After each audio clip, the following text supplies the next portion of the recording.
It's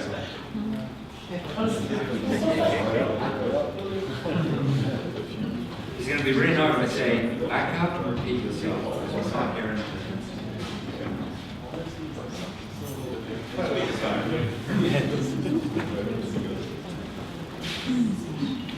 Simon? Okay, we've got serious packet loss. I can't hear again. We have to be on speakerphone so you can speak through the mic. And hopefully, if you're in your slides, you need to go back to your slides. You just got a full screen of the video camera. I think, is that a mic or is that a mic? Can you hear? This one? Doesn't matter. Okay, now you need to mute your mic because you're getting echo. Let's see how this works. You with me? Yes. Right. Hold on, no. Okay, hold on. Just a second. It's gonna work, right? What? Yeah, it might work.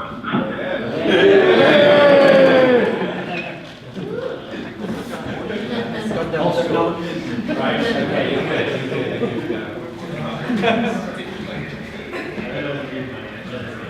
Internet of Things, isn't it? Nobody's expected to be elastic banding telephones from microphones. But, right, so, this is kind of what goes on in business. You have to look at expensive, dangerous capital equipment. A team of people get together in January, make a plan, and then sometime later, a manager signs that plan off and says, yeah, right, and there's an annual inspection plan. It contains a lot of details, right, and it requires a lot of work. So months are passing by in a business, and you need to be coordinating rope access teams, non-destructive testing teams using things like ultrasound to test the depth of metal and things like that, specialist technology. Some scaffolding, vessels, helicopters, bed space, food. There are huge aspects to all these projects of getting people to go and look at stuff, basically. And that's just to work out what's gone wrong. Not to actually do anything, it's just to look at it. And then you start preparing for the job, so you put things out to tender, you start getting equipment ready, all manner of admin tasks. People travel halfway around the world to get to jobs.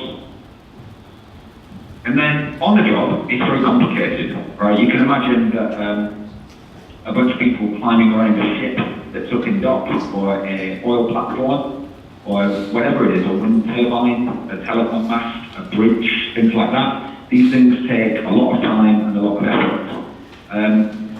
Typically, in oil and gas, if you shut down a site, that's costing you about $7 million a day.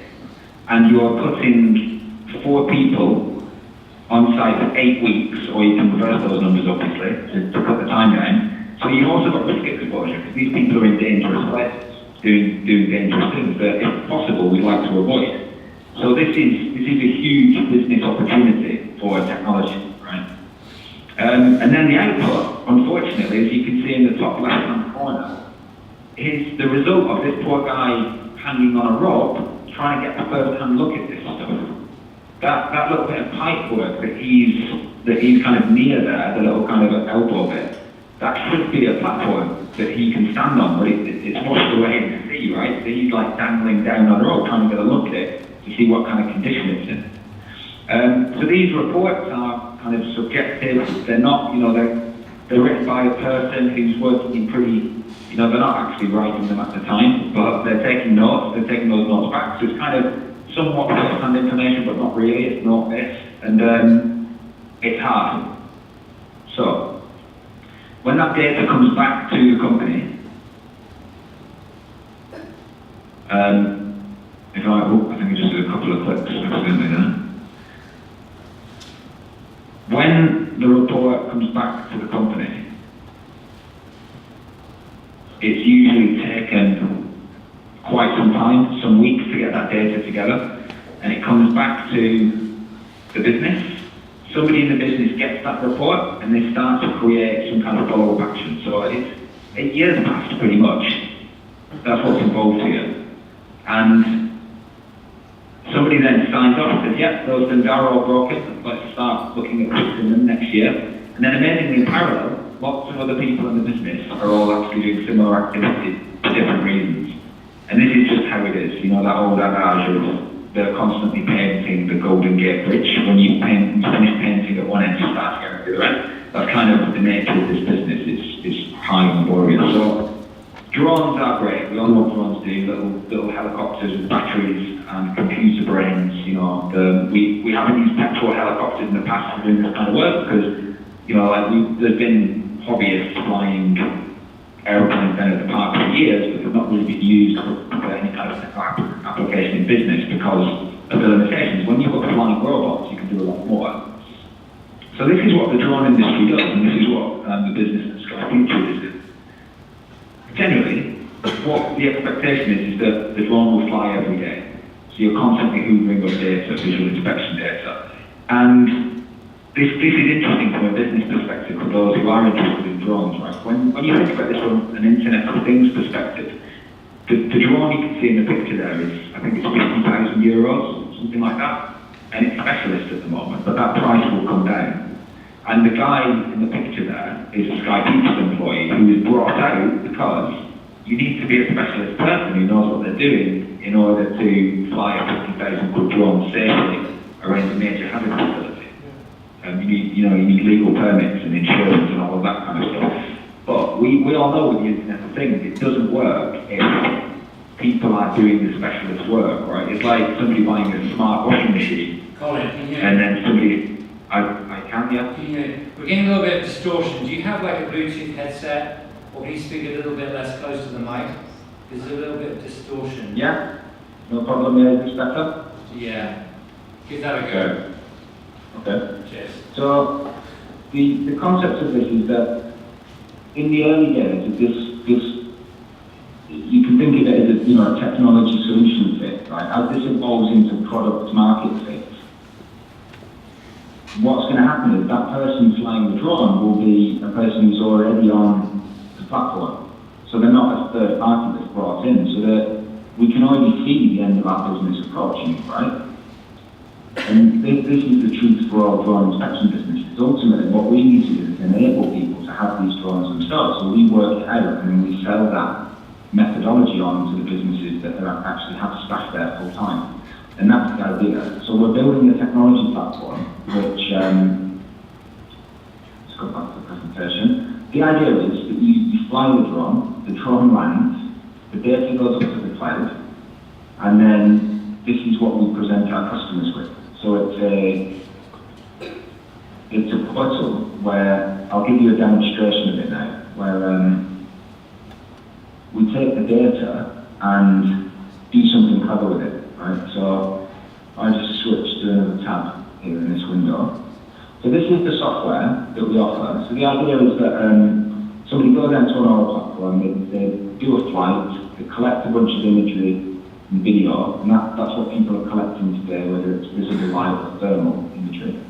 And they upload it to a cloud platform. And here's an example of what a client would then do. So because it's in the cloud, anybody who works for that business anywhere in the world can log in and see the data soon after it's been captured by the drone. So I clicked on that blue dot, I'm loading a close-up view of that facility in that part of the world. And what's happening when the drone lands is that all of the image data that's coming in is all smart information. It's got the telemetry information off the drone, so we know the compass bearing, the GPS coordinates, things like that. That's not great at the moment, to be honest, as you guys know, because GPS location, as we saw earlier tonight, is not very accurate. It's tens of meters accuracy, which if you're trying to find a very important crack in a pipe, you need to know in detail to less than 10 meters, right? So there's other techniques that we have to bring in, using image analysis to try and use the GPS as a heuristic to get in the right ballpark, and then you use image analysis to find the thing in detail. So here we've got a very slow kind of 3D model of a platform loading. My machine sends up fly mode at the moment, doing a lot. And all of the image information and video information off the drone is organized and put for people to be able to get access to it easily. So here's that oil platform, and you see there's some red things, so some problems have been spotted within the imagery. And when I click on the red dot, I'm taken to the cracked cap. And you can see in this image that, depending on what quality you're getting of a site, there's detailed imagery of a crack in a weld-reinforced ring and what is actually a critical piece of equipment on this site, this offshore facility. But what else is important is this flare is still burning. So this is not possible without a drone. You know, if you were standing there taking that picture, you'd be cooked. So it's pretty incredible. This is a drone flying at 20 meters from the object with really, really high power optical zoom. And then what's really key is not just building up many gigabytes of photos and handing them over to somebody, but giving them context and actually giving them to the people who need that information, which is pretty exciting. If I go to another example, just here, there's a problem with this pipe, and if I just load this video. You can see that it's really engaging. You can, from your desktop anywhere in the world, get to this important information showing these issues very easily, very intuitively. And it's all based on kind of the engineer's judgment, who's helping to fly the drone and capture the data, plus a bit of manual organisation, plus some image analysis. And it's great. It's a great first step. And when you compare this to shutting down the plant for several weeks to go and crawl all over it with, scaffolding and ropes and cranes and all manner of equipment, a process which kills, tens of people around the world every year, this is a total no-brainer. You can see the power of the zoom on that video. You can be up here every day flying, capturing this information. It's pretty amazing. And this is what we do.